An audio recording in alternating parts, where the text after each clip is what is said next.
Hi, I'm Nikki with the Center for New Economic Diplomacy at ORF. Our guest today is Eric Reynolds. His life and work have taken him all the way from California, where he was born, to Rwanda in Africa, where he now lives and runs Inyenyeri, a company which is helping women cook without toxic fumes inside their homes. His story is fascinating, and so is the story of how he came to think up this company. For those of our viewers who've never heard of Inyenyeri, it's a company that aims to replace Africa's overwhelming dependence on charcoal and firewood with clean-burning stoves powered by wood pellets. Eric, thank you for your time today. It's a pleasure to be here with you. Thank you. Eric, I'd like to start with the present and turn the clock back as we proceed. So you have about 5,000 or so customers, and you're hoping to scale to 100 million. So what stands between the 5,000 homes which are using Inyenyeri stoves and fuel and the 1 million number? Oh, complicated answer. The cook stoves fuel time, poverty, deforestation, climate, Gordian knot. That is everything associated with SDG 7 being perhaps the most frustrating of all the SDGs. Universal, affordable access to clean energy.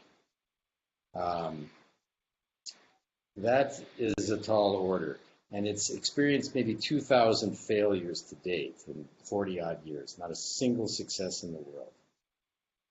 That's created an investment climate both among impact investors, private equity investors, and in development partners, foundations alike, all share an instinctual aversion to anything associated with the word cook stove. So it's probably the most difficult category to try and raise funds. I didn't know that when I started. I thought I would be at probably 1 million houses after almost 9 years now. I say I want to have 100 million houses before I die. And I'm not a spring chicken anymore. But to get from 5,000 houses, which is where we're at in our demonstration phase, where we've proven at a very modest scale in representative rural communities, urban neighborhoods, and in a refugee camp, that we're able to get adoption and retention rate are on the order of 10x and greater. Selling pellets at a price lower than our competition, which is charcoal, providing very expensive stoves for free, or at least for free. We've proven the business model works. The cost of making pellets in the world is well known. The price we can sell against charcoal is established, and it's an extremely attractive profit margin. 2.5, 3 times the cost of production. The gap between the little tiny stage we're at now and profitability is perhaps from 5,000 to 100,000 households. That can be accomplished with one factory that will cost maybe 15 million. As we grow to that and people see the trajectory, or we've attained going concern, EBITDA positive status, I think that the world will have changed in the cook stove sector. We will have proven a model that is profitable, and profit-making entities scale. Capital is attracted to profit. And at a certain point, I think the development world and foundations can just get out of the way. As soon as people see that there is a way to make a profit from the $40 billion of wood and charcoal sold in Africa to something that is clean, solves contributes to solutions of 12 SDGs, we'll have people trying to duplicate this model all over the continent and in South Asia, where it's most needed. So the gap between 5,000 to 100 million is probably 20 years. I hope I live long enough to see the day. But we're on the verge of an explosive growth phase right now as we are raising capital within Rwanda and at the parent company, which owns this first of our franchisees. Okay. You've been known to say that profit feeds impact at scale. You just said it just now, too. So is this Yes. present model profitable at the incremental level with each stove No, no, that you sell? we are a for-loss organization today. We are a for-profit company. We seek to make profit, but I have 170 employees, only 5,000 customers. We are spread very thin to demonstrate the model in three very different representative markets. We are still learning, pivoting, changing, and evolving, but we have enough proof today to know that at scale, it will be profitable. It's a matter of mostly the pellet factory itself. These are large industrial installations. In a little tiny Rwanda with not even 13 million people will probably require, if 2/3 or 3/4 of the country is cooking with this system, $250 million to $300 million worth of pellet factories. That sounds Right. like an impossible way to scale at the bottom of the pyramid, but it's not. If we look at how the industrialized world scaled to go from cooking with wood and charcoal 120, 30 years ago to how they're now cooking with electricity and natural gas, it was done through utility business models. We are a utility. We sell fuel pellets. We sell fuel. People only buy as much fuel as they use. The infrastructure of the stoves, which changes the wood pellets into gas through the gasification technology of the stove, is the equivalent of pumping oil out of the ground, pipelines moving it near a city, little pipes going to every house. We're a utility, but installing gasification stoves can be done in a day, a week. You don't have to spend 60 years building infrastructure of trillions of dollars in the developed world. We can do this far more rapidly in sub-Saharan Africa and South Asia, much cheaper on a unit economic cost per household. Right. So it is not making money today, but it can in a very near foreseeable future. Right. You've signed an MOU with the government of Rwanda, and basically you're committed Yes, to a yes. rollout of stoves across the nation. How does that work on the ground for you? What is it doing? Well, this is a relatively recent accomplishment. It's an MOU signed with 5 ministries and the national utility, ministries of health, infrastructure, local governance, whatnot, where the goal is to get to 1 million houses by 2024. Actually, recently, the Minister of Infrastructure, the lead ministry, visited our plant for the first time and suggested that we double the goal, which would be 2/3 of the households at the time. How that evolves to be an ever more effective partnership, I believe, and I've believed since the day I got here, will in large part depend upon forming a true partnership, not just with the government, but having the company owned by Rwandans. To have this become a successful utility model that gets copied everywhere, as we hope it might be, to have it be foreign owned, it's just a duplication of the extractive colonialist past. And I don't think that's appropriate. I think it would be tremendously resisted across Africa and South Asia. Naturally so. So we have been seeking from the beginning to have not just this company, but other extensions of it be locally owned. They understand culture, the environment, the government, whatever frustrations there might be with charcoal mafias or countries that are vastly less corrupt than Rwanda certainly is. And in Rwanda, we think we have the perfect petri dish to be able to prove this model, because this is a country that is far more forward-looking than any other country I'm aware of in this continent. And the combination of local ownership with government policies is very, very powerful. And so we're looking forward to strengthening this relationship and deepening it, make it become more effective.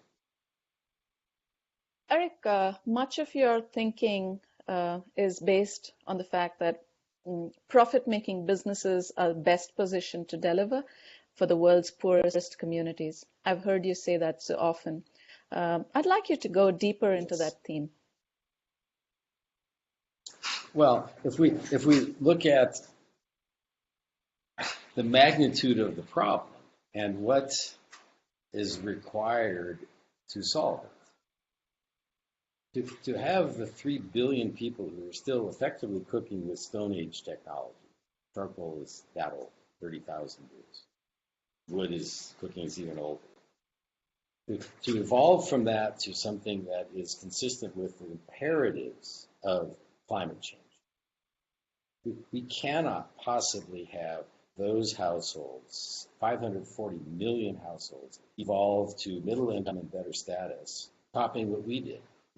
We not only in the first world need to stop cooking with natural gas. That's essential. Natural gas is only a transition fuel for the grid and cooking from coal, etc., to a completely green, renewable energy for everything. Cars, vehicles, transport, heating, cooking, whatnot. So we can't take the last people who have not gotten addicted to the climate change ruinous petroleum fuels. LPG and natural gas are not the solution for the bottom of the pyramid. If they do that, the planet is going to bake. So how do we get from here to there? And I don't think it's possible to do it by philanthropy and generosity and gifts and donors. If you look at what does a household need to cook in a clean, renewable fashion that has low emissions, that have the proper ability to have the health results, it's several $100s per house. And it has to be affordable by the poorest. Most of these 3 billion are extremely poor, $1, $2 a day. They can't afford LPG. They can't afford electric induction stoves, even if they were available miraculously in the rural areas. So, the world is increasingly becoming fractured and more insular and competitive, and boundaries are becoming more important in terms of energy security. Energy security is an important topic. And having lived now for 9 years in a landlocked, or as we say, a double landlocked country, our president calls this place, because to get LPG from Mombasa to Rwanda, it has to go through Uganda, another landlocked country. So if we don't get along perfectly well all the time, we could be evolving on an LPG path and get in trouble. And to pump LPG out of wherever in the world, methane, is compounding the climate problem. So wood grows everywhere. People grow trees everywhere. And it's possible to do this in a fashion where the trillions of dollars of private equity can invest for profit making. The billions and hundreds of billions of philanthropic and aid money is a drop in the bucket by comparison. It will just take too long, and population growth will outstrip the pace that philanthropy can possibly address the problem. So, private equity you mentioned the people with money. Are they more willing to accept the story and put money into it now? No, not yet. Most investors today look at the sector history first and see nothing but failures. And there's such a prejudice against the category of cook stoves or cook fuels that many websites and organizations say, even on their front page, if you're doing cook stoves, don't bother talking to them. Don't apply. So a vast amount of the world is just not interested, period. Of those who will consider it, they generally are very risk averse to a solution of this magnitude, a solution that is this ambitious, that is utility scale, that is very capital intensive because of the pellet factories and the stoves being infrastructure owned by us, the utility company, that we place into the household for them to use if they buy our fuel. And within 2 years or a bit more, we pay it off. And then we have a tail for decades of ongoing fuel sales. So it's a business model where you can make something for $1 and sell it for $3. The margins are potentially fantastic. Ultimately, utilities, though, do need to be well regulated. As the utility models for water, power, and cooking energy evolved in the First World, from the turn of the 19th, 20th century onwards, for the next 50, 60 years, there were various versions of private or public or PPP type utilities that were used. But gradually over time, it became understood that if you gave utilities what was largely, in many cases, a monopoly space, they had to be regulated not to be usurious in their pricing practices, and they had to be compelled to include the poorest of the population. You couldn't leave them out. But there had to be various means and schemes that provided them the electricity or the fuel or whatever at prices that were affordable or subsidized in some fashion.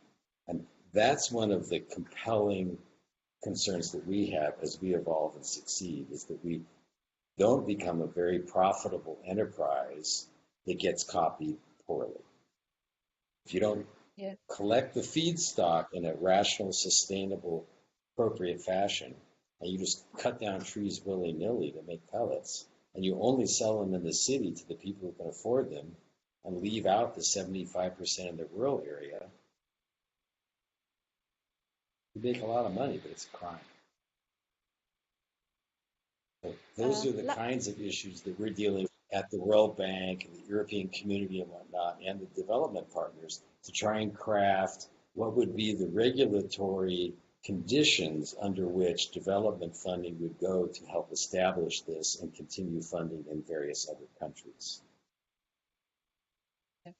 Eric, at some point you asked yourself the question, so what? So what if I'm helping yuppies feel comfortable in the cold? That's when, you decided to move here and do all this. Did you ask yourself that only after being to Rwanda, or even before that?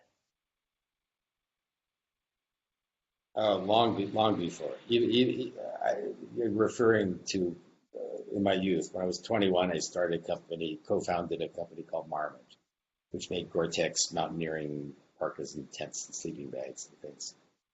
And we made fantastic, super quality gear. It's the most expensive, great stuff in the world.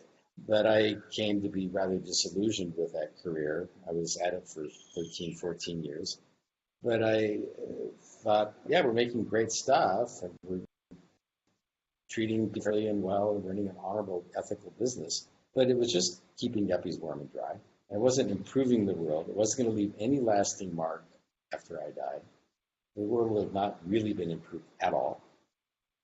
And I had been raised in a family where, the principal heroes and teachers that we admired and talked about were, Gandhi, Schweitzer, Bertrand Russell, Martin Luther King, those sorts. And so a life of altruism and service to others was highly valued. And I found throughout my career as a business person a constant conflict with pursuing profit-making entities that I was associated with founding and running, and wanting to leave the place better off. And when I came to Rwanda with Terry Tempest Williams,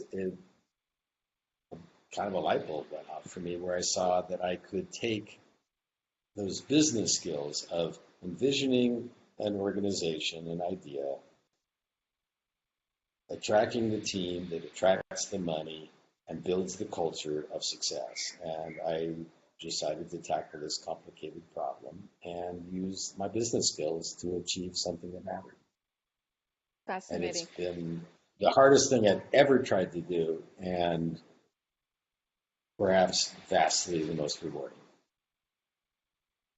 Thank you so much for your time today, Eric.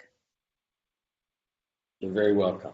I'm flattered and honored that you sought me out for this interview. Thank you very much. Bye-bye.